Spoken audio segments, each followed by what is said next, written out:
Tonight, more delays, disruption and cancellations. Pickets outside Scotland's main train stations as ScotRail workers strike in a dispute over pay. I think we've created a change in the mood where workers and working people feel they've been ripped off in general by corporate Britain. Also making the headlines, will we be in the run-up to an independence referendum this time next year? The First Minister says she hopes so. The elderly parents of murder victim Jessie Earle fear they'll never know what happens to their daughter after the death of serial killer Peter Tobin. And in sport, Celtic manager Ange Postecoglou says he'll have to wait and see if Jota will be fit to face Leipzig. I'm Kellyanne Woodland in Edinburgh.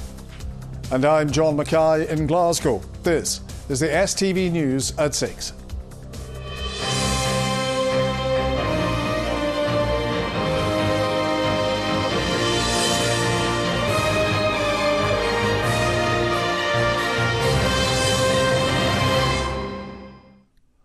Good evening. Thousands of rail passengers up and down the country have faced widespread disruption as strike action brought ScotRail services to a near halt.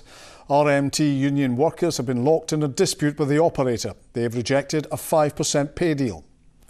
With the cost of living soaring, workers say they want a deal more in line with inflation. Well, our reporter Vanessa Taff is in Glasgow. So Vanessa, what's the latest? Well, the final trains are due to depart from here in around 20 minutes' time, and then that will be it for the night. Now, there have been 3 local lines running on the lower levels here, but there have been no trains operating on the higher level main Glasgow to Edinburgh route at all today. Now, this strike is purely based on ScotRail's pay offer, so it's separate to some of the strikes we've seen over the last couple of weeks. But despite that, it's caused a lot of disruption for passengers and for some local businesses too. So victory to the RMT. Standing united, workers like these have brought Scotland's rail network to a standstill. Backed by a familiar face of the strikes, workers want an increased pay offer from the rail operator. We need to work with ScotRail on a straightforward offer on salaries. At the moment it's very complex, there's add-ons and people don't want that. They want to see their wages, their take-home full weekly pay as we get on the railway to go up. And we've got to address the cost of living crisis. What we need is to get back round the table and a realistic offer made by ScotRail, and if necessary the Scottish Government may need to get involved because ultimately they hold the purse strings. The rail network has struggled to bounce back from the disruption caused during the pandemic. Passengers have been getting used to reduced services on regular routes, last-minute cancellations and a raft of strike action. These passengers were left to find other methods of going about their day. There's the bus. I have parents and friends that could drive me there, but this is really the most quick and easy way to get there. Definitely disrupts it, but it's important, it needs to be done. We've put a very strong offer to the RMT as a 5% basic pay rise, a 6-year job guarantee, a £500 one-off payment for use of technology like mobile phones and a lot more besides. So it's a really strong package and we would urge the RMT to put that package to their members, our staff, in a vote. Local businesses have also felt the brunt of strike action. 50% of this chippy's turnover in Glasgow has been taken away. Disastrous effect on night time in all 3 stores because people are reluctant to go out and they can't get home and things like that as well, and that's where a lot of our trade comes from, is the late nights and between 1 and 5 in the morning. Commuters are facing further disruption on Friday when workers will down tools again, this time over their working conditions. Vanessa Taff, STV News, Glasgow. Nicola Sturgeon is accusing the UK government of showing Scotland a lack of respect in blocking another independence referendum. The Scottish government will take its case for Holyrood to be allowed to hold another vote to the Supreme Court tomorrow. The SNP leader told her party's conference in Aberdeen that she would respect their decision. But she's hoping that this time next year, Scotland will be in the run-up to another independence referendum. Our political editor Colin Mackay reports from the conference. Nicola Sturgeon wants to be racing towards another independence referendum in a year's time. That's better. But there are some big legal and political obstacles to overcome before she gets anywhere near that. The most pressing problems are over the cost of living crisis. She launched a scathing attack on the Conservative government's handling of it today. The Prime Minister's justification is that she is going for growth. Conference, let me tell you what kind of growth that will be. Growth in the gap between rich and poor. Growth in the rates of poverty. Growth in the pressure on our NHS and other public services, and without any doubt, growth in the deep disgust that the public feel for all of it. To counter that, for some of the poorest families, she announced a doubling of payments for 145,000 children this Christmas. The final instalment, ahead of the extension of the child payment and due in the next few weeks, will not be £130. We will double it to £260. She also attacked Labour for letting down Scotland. She said the only option was independence. If the court decides in the way we hope it does, on 19th October next year, there will be an independence referendum.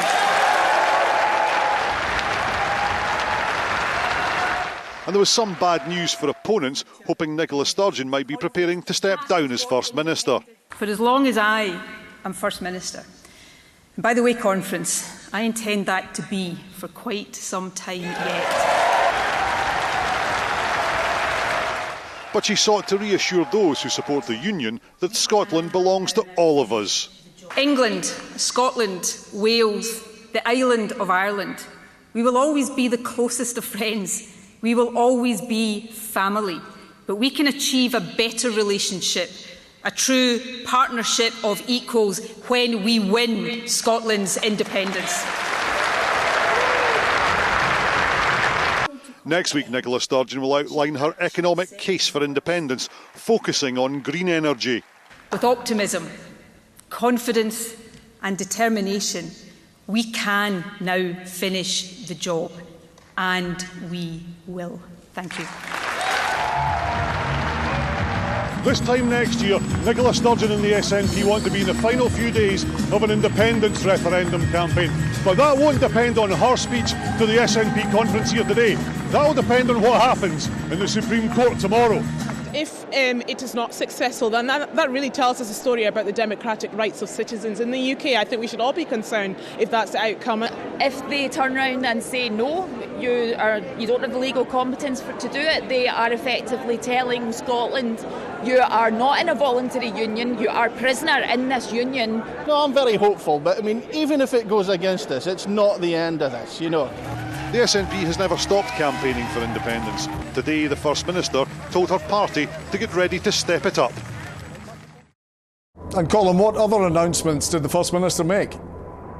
Well, the biggest one was that cost of living announcement for 145,000 children and their families, that Christmas bonus, doubling the £130 payment they would ordinarily be getting. She also promised, though, a fair pay deal for nurses. Now, they'll be going into negotiations with the Scottish Government this week, as they're also voting on strike action. But there are other public sector workers voting in strike action just now, and there was no offer of a fair deal for them right now either.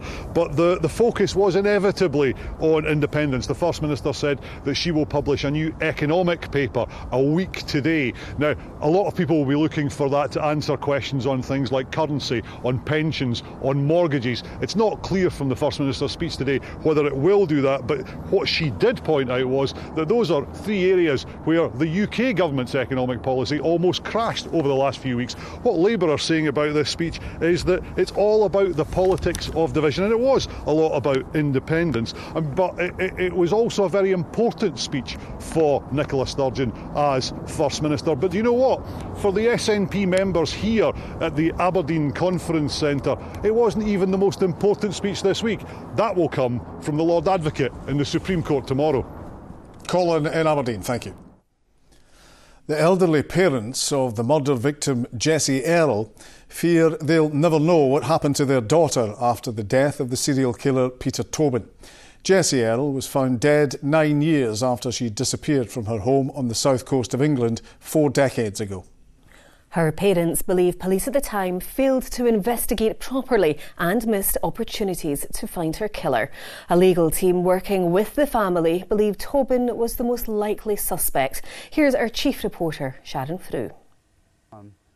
For 42 years, Jessie Earle's parents have waited for answers. Before she disappeared, Jessie sang in the choir of a church in Eastbourne where Peter Tobin was a caretaker, so it's possible their paths may have crossed. Tobin's death at the weekend means they may never know if the art student was one of his victims.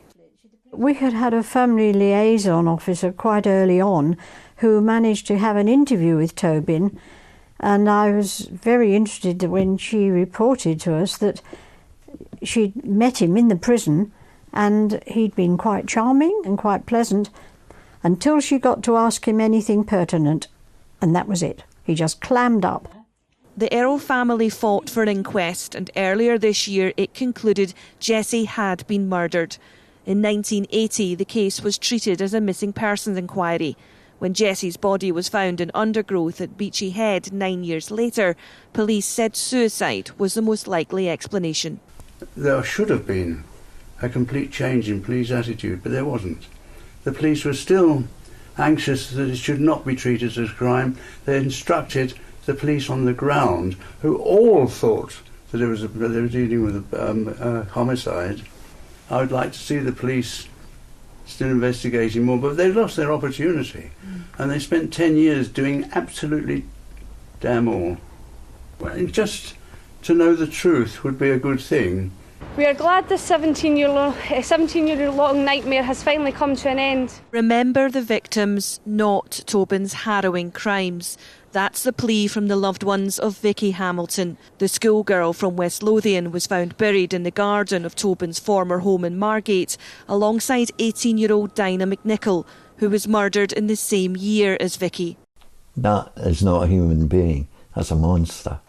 Tobin, already behind bars for the murder of Angelica Klook in Glasgow, was given 2 more life sentences. There's a lot of speculation out there, and some people are saying dig up every garden where Tobin lived.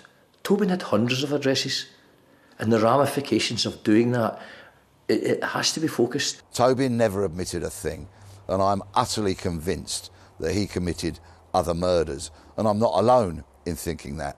Unfortunately, before the police will be able to say he did this crime, they have to hit an evidential bar, as much as if they were taking a case to court. And sadly, with the tragic disappearance and murder of Jessie Earle, that level hasn't been reached yet. Police Scotland said the final attempts to encourage Peter Tobin to do the right thing and share any information he may have had were unsuccessful. While there are no current lines of investigation, the force says it will welcome any information in relation to Tobin's activities. Sharon Frew, STV News. Other stories across Scotland, and the Scottish airline Loganair is up for sale. Stephen and Peter Bond, who are brothers, have been sole owners of the company since 2012. But advisors have now been appointed to find a buyer, with Loganair hopeful of having new owners in place by the middle of next year. It's now a criminal offence to supply fireworks or other pyrotechnics to anyone under the age of 18. New legislation brought in today also means attacks on emergency workers using fireworks can become aggravating factors when courts sentence offenders. The Scottish Government says work is ongoing to enforce more powers to make fireworks safer. Scottish environmental activists blocked off the Mall outside Buckingham Palace earlier in protest against new fossil fuel licences. Around 30 Just Stop Oil activists sat in the road, with some gluing themselves to the tarmac. The protesters, who travelled from Scotland, said they felt the need to act after the UK government backed an expansion of oil and gas operations in the North Sea. I'm here outside Buckingham Palace because the government's inaction on climate change is completely unfair. The funding is there. The funding is there on their yachts. The funding is there, and they're not putting it in the right place. People are dying. The MSP looking to change the law to allow assisted dying in Scotland has won the right to introduce his bill in the Scottish Parliament. Liam MacArthur lodged a proposal with Holyrood last month and 36 MSPs gave it their backing. The Orkney Islands MSP will now draft a bill with the intention of introducing it next year. There's mounting pressure on the Scottish Government to speed up the dualling of the A9 after a spate of fatal crashes. 8 people have died on a 30-mile stretch between Perth and Inverness in just 3 months. Transport Scotland say ministers are committed to completing the job. 8 stretches are still to be dualled. The target for completion is 2025. A final call has been made for donations to a statue of Nelson Mandela planned for Glasgow, in line with the 30th anniversary of his visit to Scotland. The Nelson Mandela Scottish Memorial Foundation has so far raised £130,000 for the statue and has now launched a crowdfunder appeal to raise the final £20,000. Polly Bartlett reports. It will capture Nelson Mandela. Anti-apartheid campaigner Brian Filling used to protest on this street in the 1960s. He's now behind the campaign to get a statue of Nelson Mandela erected in this very spot. Yes, well, we think it's appropriate to have it in Nelson Mandela Place to remind Scots, Glaswegians and visitors to the city of the life and legacy of Nelson Mandela and the solidarity shown by the people of Scotland for the struggle against apartheid. That's why we want it here. Let's hear it, Glasgow! Nelson Mandela! Glasgow made a statement in 1981 when residents awarded the freedom of the city to Nelson Mandela while he was still in jail in South Africa. In 1993, he made this visit to thank the people of Scotland's biggest city. I think because Glasgow was this first city in Britain, wasn't it, to give him the freedom of the city, I think he did have Glasgow had a special place in his heart, yes. And I'm told that he danced in this very square. And I think he came to say thank you to the people of Glasgow and thank you to the anti-apartheid movement that contributed so much, really, towards his release as well. The design of the statue hasn't been finalised yet, but it will be placed here on the street that was renamed after Nelson Mandela in 1986. The crowdfunder has to raise £20,000 to reach its target. Brian and Zoe hope it will be ready next year to commemorate the 30th anniversary of Mandela's historic visit. Polly Bartlett, STV News, Glasgow. Let's go to the sport now, and here's Rama.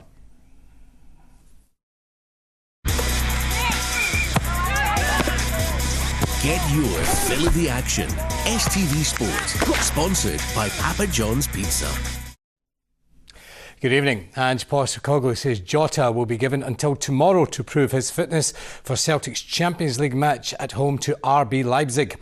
The winger sustained a muscle injury in the dramatic win over St Johnstone on Saturday. The Parkhead side sit bottom of their group with 3 games to play. Celtic's training ground looks serene this morning on the eve of their next Champions League challenge. As the squad was put through its paces, one player absent was Jota. The winger has emerged as a doubt for tomorrow's clash. Jota will just wait and see. He's still a bit sore from the weekend, so make a decision tomorrow. Yeah, we just have to sort of assess it. It's a quick turnaround in games, so usually second day we've usually got a couple missing anyway, but obviously with the game tomorrow we've got to make a decision.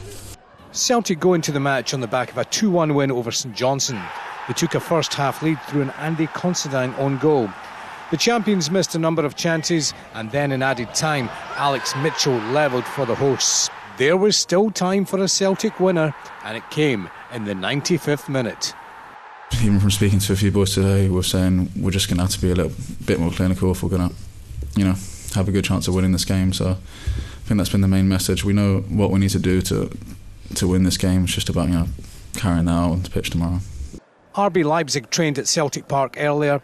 They got their first points in the group with the win over Celtic in Germany last week. I think as a player, I love to be in this environment. I love to be in this stadium, in this type of game, Champions League night. I mean, it's for this that we are here, and is what we dreamed when we was a kid. So it's, I mean, the feelings that I have is only good. Now, Rangers could face a Liverpool side on Wednesday without Luis Diaz and Trent Alexander-Arnold. Both were injured in the defeat to Arsenal yesterday. Giovanni Van Bronckhorst says his team will have a positive approach on Wednesday. The Ibrox side warmed up for the clash with a 4-0 win over St Mirren. Antonio Cholak scored twice to take his tally to 13 for the season. Caroline Weir says the Scotland players are relishing the responsibility of being role models for a new generation, and they hope to take that to the next level by securing a World Cup place. The side are in playoff action against the Republic of Ireland at Hampden tomorrow night. Here's Sheila McLaren. The sun was shining on Scotland training as Pedro Martinez Losa's side prepare to turn up the heat tomorrow night. If results in the other playoffs go their way, a place in next year's World Cup will be up for grabs, and they're ready to seize that opportunity. We have managed to put together a squad that is one of probably potentially best in terms of the players that we could put together. So we are in the best place that we could be. So that gives us energy and faith that we can repeat performances like last match, and also knowing that we are going to have the support of our fans and everybody behind, it gives us even more energy to not doubt anything. A record crowd turned out for that win over Austria last week, and the players hope they can reward the fans once again tomorrow night. Walking out at Hampden and seeing thousands of young girls screaming and excited to watch us play football, it's massive, and yeah, the girls absolutely love it. The squad, you know, we love playing at Hampden. We love speaking to young girls after and seeing how inspired they are and how passionate they are. And with them, you know, like Emsley tops and Cuthbert tops on, it's really cool. So yeah, we love that bit about playing for Scotland. Weir was one of the 2019 World Cup side immortalised in art, and the Real Madrid star says it would mean everything to get back to the biggest stage. A massive personal goal for me, massive team goal obviously. I think as well, not being at the Euros, that really did hit hard for a lot of the girls, especially me. I found some of it hard to watch because having experienced these tournaments, it makes you want it more, and that's exactly how we feel. So it's massive, not just for us as players, but for Scottish football, for Scottish women's football, for the country. So yeah, we're hoping we can fly that flag and hopefully qualify. The Glasgow Warriors coaching staff believe the team can replicate the performance against the Bulls when they face the Sharks in South Africa this weekend and end their poor run away from home. The Warriors impressed on Saturday, winning 35-21 with George Horne scoring the try of the match. The Warriors' last victory on the road was in April. I think everyone saw on Saturday night the energy that we brought with each other and the energy that put into our performance, and it's nothing we can't replicate away from home. You know, we still got people here, our supporters, our families who are watching on the TV. We just got to, bring that level of energy into an away game when you need it even more. And finally, tennis news. Emma Raducanu has been named in Great Britain's team for the Billie Jean Cup finals, which take place in Glasgow next month. I'll see you again tomorrow.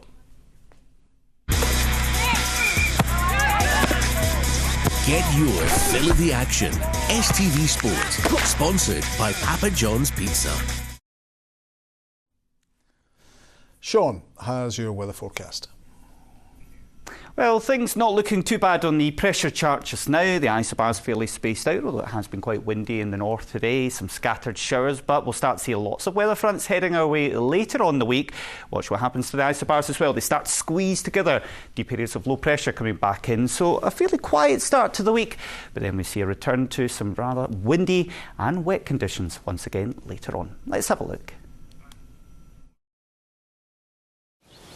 A light drizzle is coming in from the west.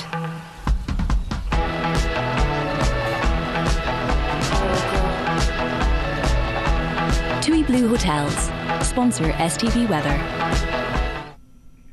Oh my goodness, last week was pretty horrendous for us, wasn't it? It felt as if that rain would just never, ever stop. Tyndrum, 200 millimetres of rain so far in October. That's 3/4 of a month's worth of rain so far. The same in Glasgow, 3/4 of a month's worth. So 3 weeks worth of rain last week alone, whilst in Edinburgh they've only had half. That's still way ahead of where we should be.